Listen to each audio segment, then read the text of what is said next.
Day and night movie हमें एक couple की रोमांटिक स्टोरी दिखाती है जिनकी कुछ कारण की वजह से शादी तो हुई है पर वो एक दूसरे से एकदम अनजान है और इसी बीच एक मिसअंडरस्टैंडिंग की वजह से बात डिवोर्स तक पहुंच जाती है। तो क्या उनकी मैरिज सक्सेसफुल होती है या फिर उनका डिवोर्स हो जाता है? तो कहानी की शुरुआत में हम देखते हैं कि यू वोई टोक्यो रेसिडेंस परमिट के लिए गु बेजियांग से फेक शादी करती है। बेजियांग एक अमीर और रेप्यूटेड फैमिली से है और आर्मी में कैप्टन है। वहीं पर यू वोई एक डॉक्टर है और उसकी फैमिली गांव से है, वो गरीब है। बेजियांग के दादाजी यू वोई के एक पेशेंट है और यू वोई को जानने के बाद वो दोनों को शादी के लिए मनाते हैं। शादी रजिस्टर होने के बाद दोनों अपने अपने काम पर चले जाते हैं। फिर एक साल के बाद बेजियांग आर्मी ड्यूटी से वापस टोक्यो आता है, पर आते ही उन्हें अर्थक्वेक में फंसे लोगों को रेस्क्यू के लिए भेज दिया जाता है। वहीं पर यू वोई भी पेशेंट्स को रेस्क्यू कर रही थी। बेजियांग भागते भागते दोनों की नजरें मिलती है और दोनों मन ही मन बोलते हैं कि इसे कहीं तो देखा है। इसके बाद यू वोई इंजर्ड पेशेंट्स को ट्रीट करने लगती है और बेजियांग लोगों को रेस्क्यू करने लगता है। इसी बीच एक छोटे से बच्चे को बचाते हुए उस पर एक बिल्डिंग का टुकड़ा गिर जाता है और उसका पैर टूट जाता है, पर यू वोई सही वक्त पर ट्रीटमेंट करके उसके पैर को कटने से बचा लेती है। उसे हॉस्पिटल में एडमिट कर दिया जाता है।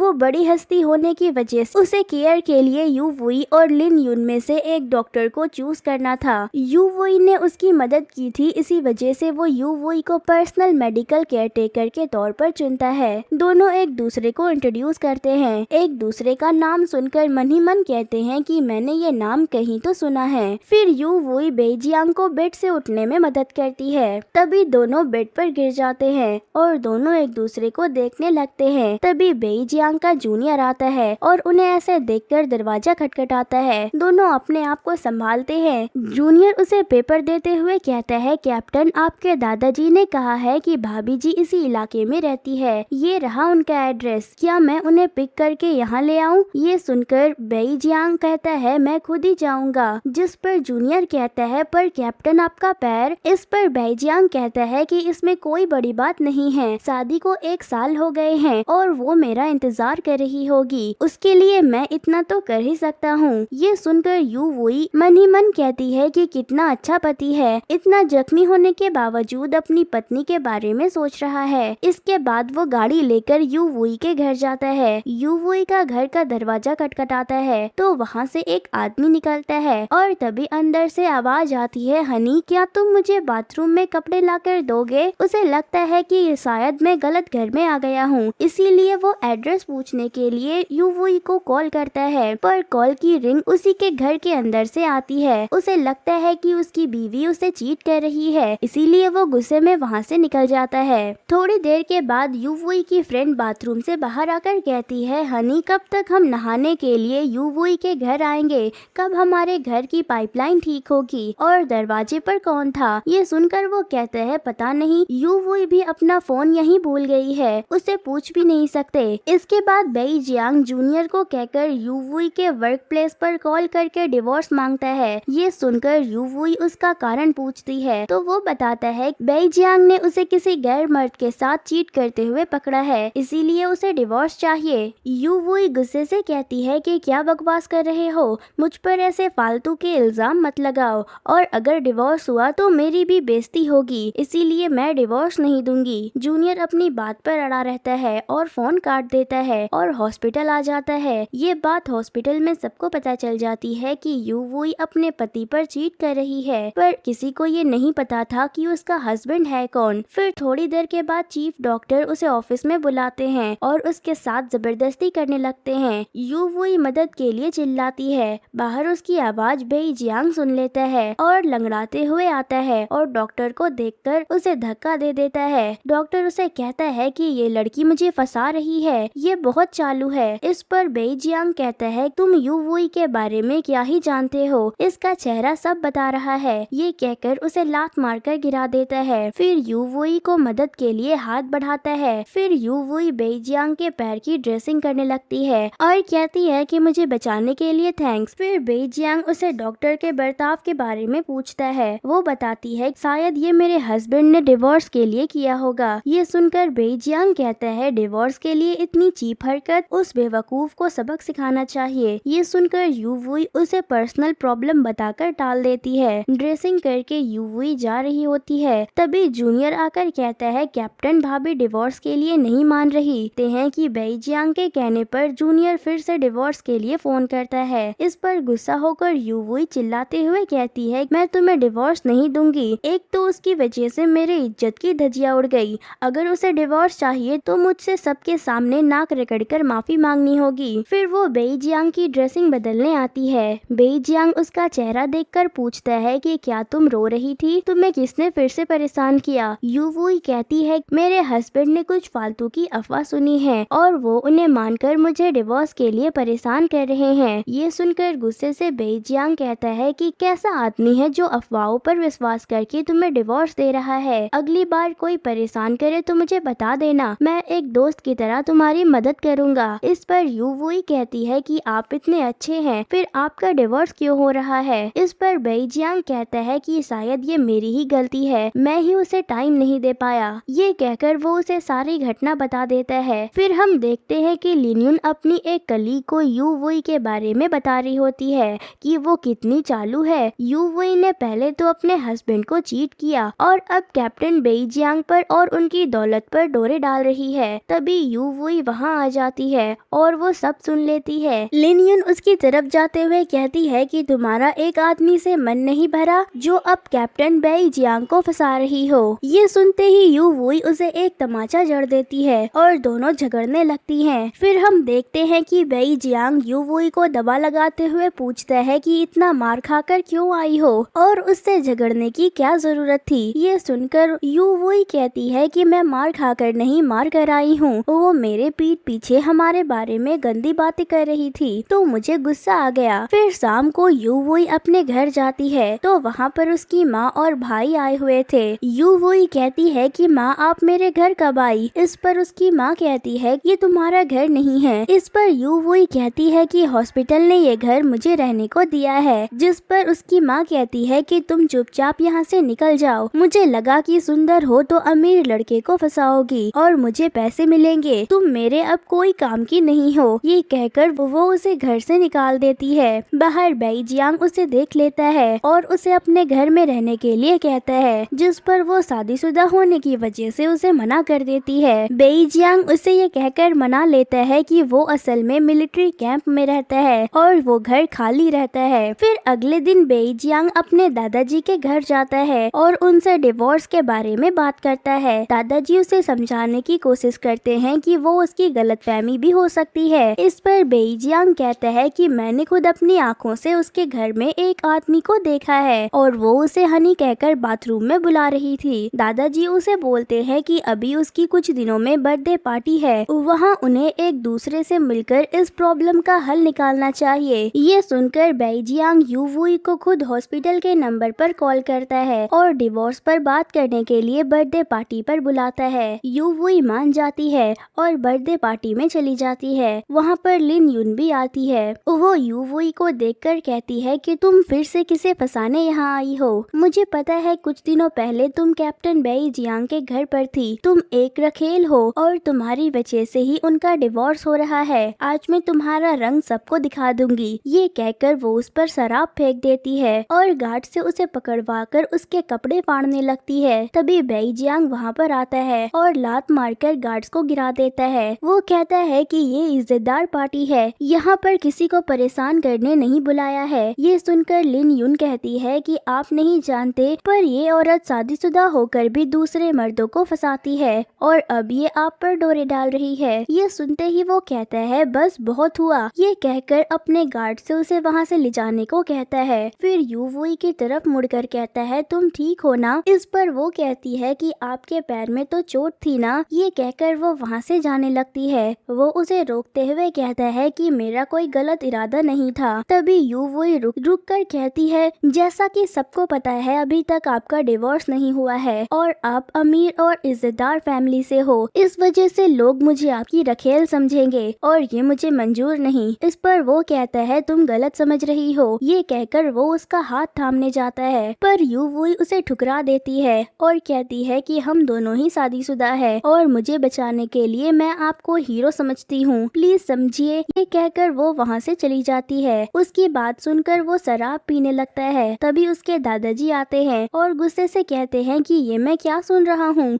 तुम्हारा अफेयर है। मुझे तो लगा था कि बहू का फॉल्ट है, अभी की अभी जाकर उससे माफी मांगो। ये सुनकर वो खड़ा होकर कहता है कि मुझे और कुछ नहीं सुनना, मुझे बस डिवोर्स चाहिए। इस पर दादाजी उसकी बाजू पकड़ते हुए कहते हैं, तुम कह रहे हो कि यूवुई ने तुम पर चीट किया है, पर उसके पास इतना टाइम ही कहाँ है जो वो ऐसा करेगी। तुम्हें पता भी है उसने पिछली अर्थक्वेक में कितने लोगों की जान बचाई है। इस पर खुश होकर वो कहता है कि क्या उसका नाम यूवुई है और वो जियांगशिंग हॉस्पिटल में डॉक्टर है। इस पर दादाजी उसे हाँ कहते हैं। ये सुनकर वो दौड़ता हुआ हॉस्पिटल जाता है और यूवुई के बारे में पूछने लगता है। वहाँ की एक नर्स से उसके बारे में पूछता है। वो नर्स यूवुई की दोस्त है। उसे यूवुई ने बताया था कि उसे एक आदमी परेशान कर रहा है। बेई जियांग पूछता है कि क्या तुमने यूवुई को देखा है। इस पर यूवुई को बचाने के लिए वो कहती है कि मैं ही यूवुई हूँ। इस पर वो कहता है कि क्या तुमने ही अर्थक्वेक रिलीफ में हिस्सा लिया था। इस पर वो हाँ कहती है। तभी उसका पति वहाँ पर आ जाता है। वो कहती है, हनी जल्दी यहाँ आओ, मुझे कोई परेशान कर रहा है। जिससे बेई जियांग गुस्सा होकर उस आदमी को एक मुक्का मारता है और वहाँ से निकल जाता है। बेई जियांग फिर से शराब पीने लगता है और ज्यादा शराब पीने की वजह से बेहोश हो जाता है। इसीलिए उसे चेक करने के लिए डॉक्टर को बुलाते हैं। यूवुई उसे चेक करती है और वहाँ से जाने लगती है तो जूनियर उसे रोक कर कह देता है कि उसे इम्पोर्टेंट मिशन पर जाना है और कैप्टन के होश आने तक उसे वहाँ रुकना होगा। थोड़ी देर बाद उसे होश आ जाता है। बेई जियांग के ठीक होने पर यूवुई वहाँ से जाने लगती है, पर वो उसे ज्यादा रात होने की वजह से रोक लेता है। अगले दिन यूवुई दोनों के लिए ब्रेकफास्ट बनाती है। तभी बेई जियांग का दोस्त जियांग फेंग वहाँ उससे मिलने आता है। बेई जियांग यूवुई को छुपा देता है, पर दो लोगों का डिलीशियस ब्रेकफास्ट डाइनिंग टेबल पर देखकर फेंग समझ जाता है कि बेई जियांग की वाइफ ने खाना बनाया है। इसीलिए वो उसे ढूंढने लगता है। उसे यूवुई बाथरूम में छुपी मिलती है। यूवुई उसे समझाने की कोशिश करती है, पर फेंग गलत मतलब ना निकाले, इसीलिए बेई जियांग यूवुई को अपनी वाइफ के तौर पर इंट्रोड्यूस कराता है। इसके बाद फेंग की रिक्वेस्ट पर तीनों पार्टी करने जाते हैं। वहाँ पर लिन किन फेंग की बहन याओ याओ के साथ आती है। फेंग बताता है कि वो बेई जियांग की वाइफ है, पर लिन किन उसे सब बता देती है। यूवुई वहाँ से जाने लगती है। तभी याओ याओ उसके शर्ट को पकड़ती है और यूवुई के बटन खुल जाते हैं और उसके कपड़े पर एक बर्थमार्क दिखता है। फेंग को थोड़ा शक होता है। बेई जियांग गुस्से से फेंग से कहता है, फेंग अपनी बहन को समझाओ वरना मुझसे बुरा कोई नहीं होगा। फेंग जबरदस्ती से याओ याओ को ले जाता है। लिन किन भी वहाँ से चली जाती है। यूवुई उससे कहती है कि मेरा काम बीमार लोगों को ठीक करना है, इसीलिए अगली बार से प्लीज ऐसा कोई नाटक मत करना। ये कहकर वो वहाँ से चली जाती है। फिर एक दिन बेई जियांग और फेंग शराब पी रहे होते हैं। तभी फेंग अपनी जैकेट निकाल देता है। उसके कंधे पर बर्थमार्क देखकर बेई जियांग उसे बर्थमार्क के बारे में पूछता है। इस पर फेंग कहता है कि ये हमारी फैमिली का बर्थमार्क है और उस दिन मैंने यही बर्थमार्क भाभी के कंधे पर भी देखा था, मुझे थोड़ा अजीब लगा। फिर हम देखते हैं यूवुई की माँ उसके भाई याओ याओ से बात कर रही है। याओ याओ कहता है कि आप लोग ये क्या कह रहे हैं, जल्द से जल्द यूवुई को मेरी जिंदगी से हटाओ और यहाँ से चुपचाप चले जाओ। इस पर उसकी माँ कहती है, तुम यहाँ नहीं आ सकते, मैं नहीं चाहती कि कोई हमें साथ देखे और उसकी वजह से तुम्हारी अच्छी जिंदगी बर्बाद हो। मैंने तुम्हें अच्छी जिंदगी देने के लिए तुम्हें जन्म के बाद यूवुई से बदल दिया। तुम यूवुई की चिंता मत करो, मैं उसे ठिकाने लगाऊंगी। ये सुनकर याओ याओ वहाँ से चली जाती है। उसी रात बेई जियांग यूवुई को देखने उसके घर जाता है। तभी उसे यूवुई के चिल्लाने की आवाज आती है। वो जल्दी जल्दी अंदर जाता है और वहाँ पर यूवुई का भाई उसके साथ जबरदस्ती कर रहा होता है, पर बेई जियांग अंदर आता है और उसे पीटकर उसे बचा लेता है। वो उसे अपनी जैकेट उड़ा देता है और पानी देता है, फिर उसे अपने घर ले आता है। दूसरे दिन यूवुई वहाँ से चली जाती है और उसे थैंक यू कहते हुए एक लेटर छोड़ जाती है। फिर एक दिन फेंग याओ याओ को एक अनजान घर से निकलते हुए देखता है। याओ याओ के जाने के बाद वो वहाँ जाकर दरवाजा खटखटाता है और पूछता है कि क्या यहाँ पर मू फैमिली रहती है। इस पर यू वुई का भाई कहता है नहीं, यहाँ कोई मू फैमिली नहीं रहती, हम यू फैमिली है। इससे फेंग को और ज्यादा शक होने लगता है। फिर घर पर जाने पर वो याओ याओ से पूछता है कि तुम आज शाम कहाँ गई थी। इस पर याओ याओ कहती है मैं तो घर पर ही थी। इसलिए फेंग का शक यकीन में बदल जाता है। तभी याओ याओ को यू वुई के भाई का कॉल आता है। वो बताता है कि मुझे लगता है कि शायद तुम्हारा नकली भाई यहाँ आया था। ये सुनकर याओ याओ कहती है लगता है उसे शक हो रहा है, इसीलिए वो मुझसे सवाल कर रहा था, उसे रास्ते से हटा दो। फेंग इसे टेस्ट करने के लिए चुपके से अपने पिता के डीएनए सैंपल लेता है और यू वुई का सैंपल लेकर चुपके से टेस्ट करवाने को कहता है। फिर एक दिन फेंग को एक गाड़ी आकर ठोक देती है। उसे यू वुई ऑपरेट करती है, पर बहुत कोशिश के बाद भी वो कोमा में चला जाता है। याओ याओ जानबूझकर यू वुई को फेंग के कोमा में जाने पर दोषी ठहराने लगती है। फेंग के पिता भी रोते हुए उसे डांटने लगते हैं।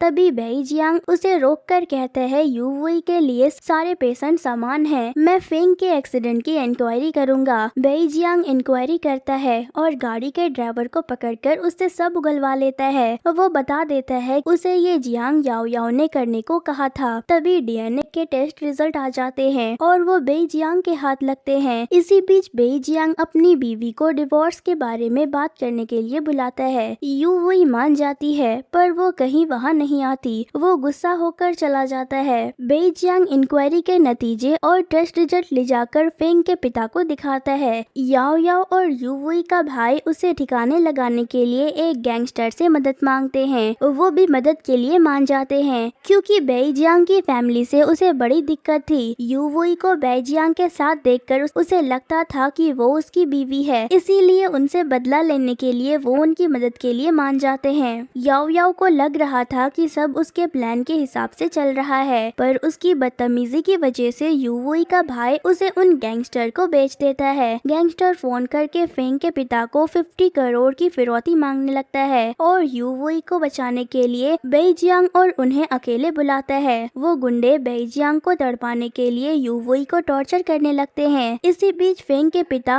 वो बर्थ मार्क देख लेते हैं। बेई जियांग जान की बाजी लगाकर यू वुई को गैंगस्टर से बचाता है। इस हाथापाई में यू वुई की माँ और याओ याओ की जान चली जाती है और बेई जियांग को भी चाकू लग जाता है। उसे पकड़कर रोते हुए यू वुई कहती है कि मैं तुम्हें कुछ नहीं होने दूंगी, मुझे छोड़कर मत जाओ। फिर एम्बुलेंस आती है और हॉस्पिटल जाकर उसका ट्रीटमेंट चालू करते हैं। फिर ठीक होने के बाद उसके दादाजी कहते हैं कि क्या तुम अभी भी डिवोर्स लेना चाहते हो। इस पर वो हाँ बोलता है। ये सुनकर दादाजी कहते हैं कि ठीक है जाओ मिल ले, फिर मुंह मत फुलाना। दादाजी को सब पता था कि दोनों एक दूसरे से प्यार करते हैं, पर उन्हें ये नहीं पता था कि वो दोनों एक दूसरे के जीवन साथी है। फिर बेई जियांग फोन करके यू वुई को डिवोर्स के लिए बुलाता है और कहता है कि जो नहीं आया वो कुत्ता। बेई जियांग के कहे हुए ठिकाने पर जाता है। वहाँ पर यू वुई को देखकर उसे पूछता है कि तुम यहाँ क्या कर रही हो। इस पर वो कहती है कि डिवोर्स की बात करने आई हूँ। इस पर वो कहता है कि कौन है वो कहती है मुझे नहीं पता और उसका चेहरा देखने के लिए मैरिज सर्टिफिकेट देखती है तो वहाँ पर यू वुई और बेई जियांग का फोटो था। फिर बेई जियांग यू वुई से माफी मांगता है और दोनों खुशी खुशी रहने लगते हैं